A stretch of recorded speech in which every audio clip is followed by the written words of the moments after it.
Holy shit. Well, that's a way to start a video, isn't it? Welcome in, guys. Jim here once again. We're going to do something fucking crazy here. I mean, truly insane. What I'm about to show you is one of the craziest knives I've ever owned. And I'm really happy to share this because this is a maker that you most likely don't already know about. And also, his books are open. Now, if you follow my channel a lot, you know that a lot of times I'll show you knives from people that you can't order from. Their books are closed or they have 2, 3, 4, 5-year waits. And I know it's discouraging. It's discouraging for me as well. But this time, it's one of the rare occasions I get to kind of expose you to somebody who, and you may know him, but you may not, that you can actually order from if this is your cup of tea. Now, here's what makes this knife so special.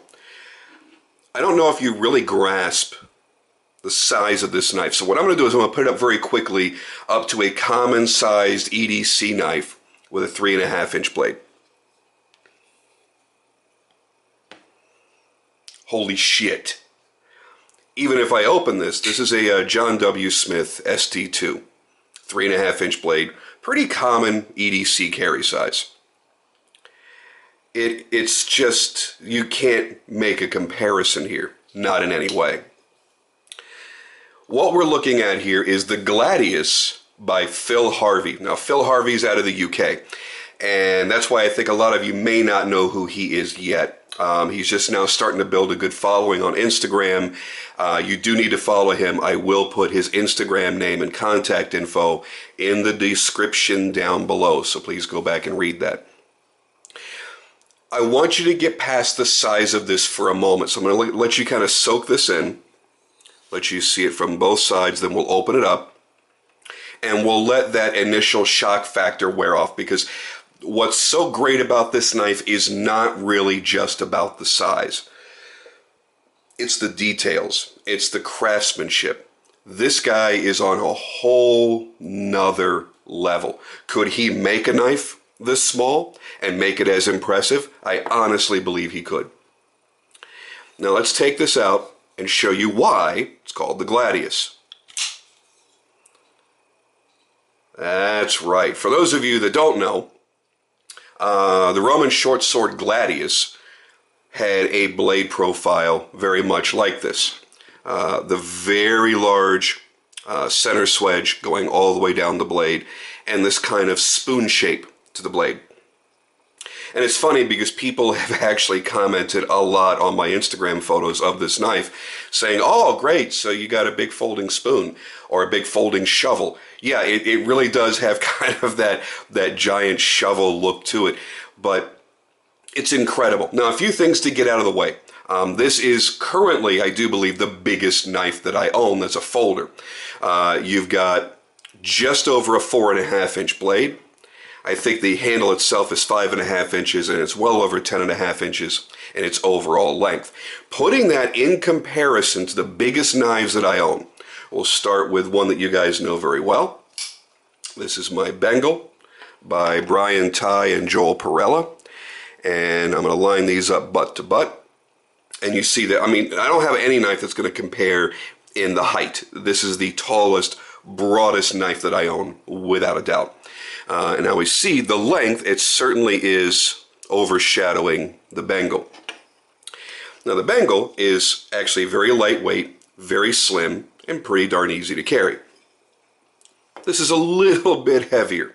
Let's get into another one that, actually you guys don't know that I have this one in unless you follow me on Instagram. This is my Jim Burke and Tashi collaboration VSS. Another big knife. Jim is known for making very, very big knives. The Villain Supersonic was based initially off of his Villain model, which is a very, very large knife. And then Tashi came in with his supersonic design. They kind of melded it together, and that's how that one came to be. So when you can make a Jim Burke knife look small, you know you've got something massive in your pocket. So we'll get rid of that. And last but not least, the largest knife that I have owned, and that is my Large Raster by Reese Wheeland. And we see it is very, very, very close to the same length. This thing is just crazy. Now, the Raster is also a pretty thick knife, so this is going to be a good comparison here as well. I don't know if that's going to stand on its own. Hey, it does. This thing is just friggin' massive, man. Just huge. Now let's get some of the common questions out of the way that I hear when I'm posting this on social media. Number one, is it impossible to carry? No. It is very heavy. This weighs probably close to a pound. I've not weighed it, but this is the heaviest knife I have ever owned by far, including my full zirconium frame lock from Jeff Vandermeulen. So it is the thickest and heaviest knife I've ever owned. It is the largest knife that I've ever owned. And I was very, very nervous. Two things. Because of the broad size and the thickness, I was worried about carrying it. And then this very dramatic back spine that I knew that Phil was going to be putting in there, I was worried about how that was going to feel in the hand. That just looked like a million hot spots. But I liked it. I loved the dramatic look of it. And I figured, hell, this is a beast. It's a monster. It may get carried once or twice a month at most. So if it's a little bit uncomfortable, I'm okay with that. What I was surprised to find was that it dropped in the pocket really easily. Now, I'm not going to lie. It is heavy. You will feel it all day in your pants. Read into that what you will. You're going to know you're carrying a big, heavy-ass knife. Number two, it's very broad this way. Now, for me, I don't carry anything else in that pocket ever except for my knife. So it doesn't get in the way. I don't have to reach into my pocket around it to get keys or coins or anything else. So for me, it's not an issue. If you carry stuff in your knife pocket, you're not going to be able to. This is a dedicated pocket right here. So I'm not going to exaggerate. It does alter your lifestyle to carry this. However, it drops in nice and deep. It practically disappears. And I was worried about the skull crusher here digging into my side when I sat down. I don't even know it's there. Aside from the obvious, thick bulge that's in my pocket, I really don't know I'm carrying it. When I'm sitting down, it's not cumbersome in any way, and I was completely and thoroughly shocked by that. The other shocking factor was that when I held it, this doesn't bother me. It looks like just a series of spikes, but what he's done, he sat down with the Scotch-Brite wheel, and he has rounded all this off. It all looks visually very pointy. However, it's really smooth. I mean, I'll jam my finger into it. Look at that. Not bad at all. So if I'm holding it, it's not uncomfortable. I was really shocked. The other thing is you only have one of those points that's really going to hit you. The rest are falling back because it is such a big handle. Now, if it was up here, actually, that really doesn't feel bad. You feel like rounded lumps, that's it. But you really don't even notice that back spacer when you're holding it. So, yeah, it's, I'm not going to say it's a practical knife by any stretch of the imagination. That's not what it was designed for. But it is not uncomfortable to carry around with you. Look at that beast. Oh, look at the size of the thumb studs that he's having to use here. Incredible. I've got just enough reach. He's got a nice little pattern that he's milled into it. Let's see if I can get the camera to focus. So that your thumb does grab it. Now, he does put an insanely strong detent on this knife, and one would have to assume that's because of the massive weight of the blade. You don't want that thing to shake out of there. You don't want to pull it out of your pocket and the blade partially deploy because of the weight of the blade. So he's got an extraordinarily strong detent, so you have to get used to that. Once you have, it fires open by itself. As you see, it's a very smooth action. He does use bearings on here, which is a really great idea. I wouldn't want this knife if I had to feel like it was a pain in the ass to get open. I wouldn't want to have to thumb it all the way open, and I wouldn't want to have to close it up with two hands. So I'm glad that he chose to use bearings because it makes the knife easier to live with. Now, you might just think it's the weight of the blade that allows it to drop like that. The weight of the blade allows it to drop more quickly. You'll notice I'm keeping it kind of an angle. I'm not dropping it straight down because it would probably slice me to the bone. This is extraordinarily sharp. So it's not the weight and the thickness of the blade that's dropping it. It really is a super smooth knife. If the blade was half the size, half the thickness, half the weight, it would still close under its own weight because he's done a really great job of creating a really smooth interior here to allow the bearings to do their job much more effectively.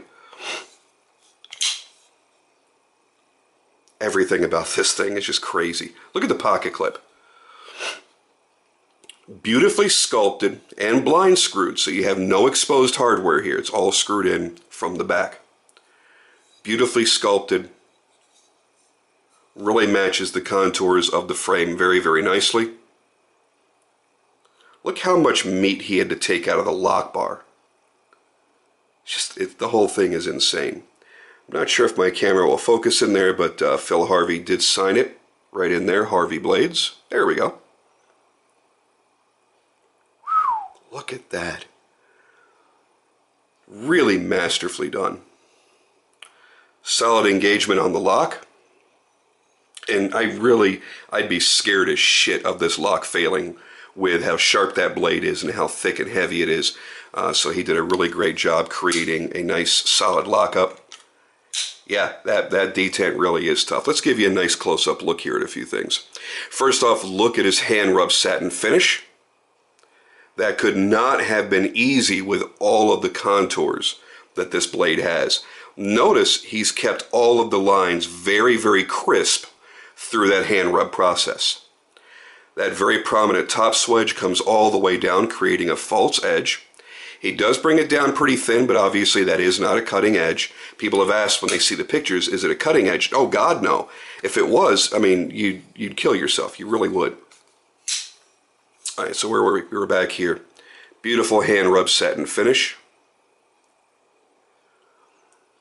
Utterly, insanely sharp. I don't know how he got such a big, huge, thick blade to take such a razor edge, but it really is one of the sharpest knives I have ever owned. There's that massive thumb stud. Nice big pivot. He's done a beautiful finish job on this. Now, I've handled it quite a bit today, so you're not seeing the original finish. This is actually a almost perfect bronze all the way through, but the more you touch it and the oils from your fingers get onto it, it picks up hues of purple. Very slick, very, very cool. It's got a very fine eggshell finish all the way throughout, which if you're watching this in full HD, you're getting the benefit of this. You're able to see that very, very satiny finish that he has on here. It does give you room here for a lanyard. I am going to be looking for like a Roman gladiator head bead to put on this. I just have to find one somewhere. I'm sure somebody has to make one. Incredible backspacer. All of this is 100% titanium. It's as lightweight as it can be for its massive size. There again is that blind screwed, sculpted, massive pocket clip.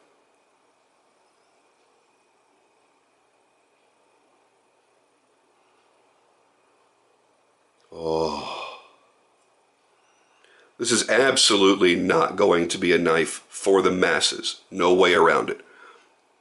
But if you love overbuilt knives, and I've had a chance to bring a lot of overbuilt knives out here on my channel. We've talked about Medford, we've talked about Hoback, we've talked about Direware. This dwarfs everything. Now here's what I found to be incredibly shocking. This prices. Now this is a true full-on custom. Meaning that he does everything in his shop. He does his own stock removal. Everything is profiled by hand. Everything is fit by hand. All the finishing is done by hand. This is not a CNC or water jet operation. It is a true full-on custom in a one-man shop. So it's not any type of factory or semi-factory setting. And I'll use Medford as an example. Medford, and you know I'll never, talk shit about Medford's knives. He makes a great product. But it is a semi-factory production level because he has so many employees working in that shop. He has 1 million grinders up and running all day, every day. Uses CNC and water jet. Nothing wrong with that whatsoever. However, this takes it a step beyond that, more custom, because it is one guy. It is all done by hand. So you do have that level of craftsmanship that goes into it, which would force you to think that this would be more expensive than a Praetorian tie. You would also think this would be more expensive than a Direware. It's not. Matter of fact, he's almost half price from a Praetorian tie. Now, I've already told him, that didn't lock all the way. I don't want to kill myself. Let's do that again. I've already told him that his prices are far, far, far, far, far too low. What he's doing is he's trying to get his name out there in the market by creating something unique and wild and crazy and doing it at an affordable price. I'm not going to mention the price because I already know that he's raising his prices soon. So I don't want to tell you this is how much the first 5 of these were. And then you go, oh, I want it for that price. And he goes, well, no, they're, 100, 150 more now. Even if he were to raise his prices by $200 or $300, he would still be one of the least expensive full custom overbuilt folder makers out there, period. The fit and finish, as you saw from the close-ups, is amazing. There are no flaws on this knife. He has finished it inside and out. That's one of the things I like to talk about when I talk about like the Fishers, Todd Fisher, Frank Fisher. We talk about Stan Wilson, that level of maker where they finish the interior components that you'll never see as finely as they do the exterior. He's doing that here. You have a finely tuned, beautiful custom knife here for, let's just say, way, way, way less than $1,000. Way less than $1,000. Now, if you start adding crazy shit, like I know my buddy Abe is going to, I told Abe as soon as I ordered from Phil, I kind of kept it a secret from everybody because I didn't want him to get flooded right away, because when I made this video, I wanted to be able to say his books are open. So I only told a couple of people, and I called my buddy Abe. I said, you need to get on his books. You love big knives. You love full customs. This is the way to go. He tends to do everything in Timascus or Damascus or San Mai. So, yeah, I'm fairly certain what he's going to build is going to be a $2,000 knife. But that $2,000 knife would probably be $4,000 from anybody else. So, it really is all about the overall value. He charges a very small amount of money for the amount of work that he's doing, the level of precision that he is displaying in every part, every aspect of this knife. I am so excited to bring this out. I am so excited to have this in my collection. I'm so excited to be able to carry this. And I've probably carried this 7 or 8 times in the 3 or 4 weeks that I've had this. And for me, that's a lot because I rotate through a lot of knives. This is something that I truly enjoy having in my collection. And you know what? It's a kick-ass showpiece. If you're going to a gathering of knife people, and you pull something like this out, I promise you, no matter what else is present at that get-together, this is going to get passed around. People are going to ooh and ah about it. Maybe it's just because of the crazy, ridiculous, oversized nature. Okay, I get that. But when people really start dissecting it, they're like, holy shit, this isn't a gimmick. He's really made a high-quality knife. He's just made it in rather comical proportions. Now, here's the funny thing. This is his small knife. He makes one that is easily 40% or 50% larger than this. It's a different model. It's not a Gladius. Different model, but it's crazy. Go look at his Instagram. Again, I'll put that in the description below. All I'll say is this. If you're looking for something wild, for something unique, and for something that's a shitload of fun every time you whip it out,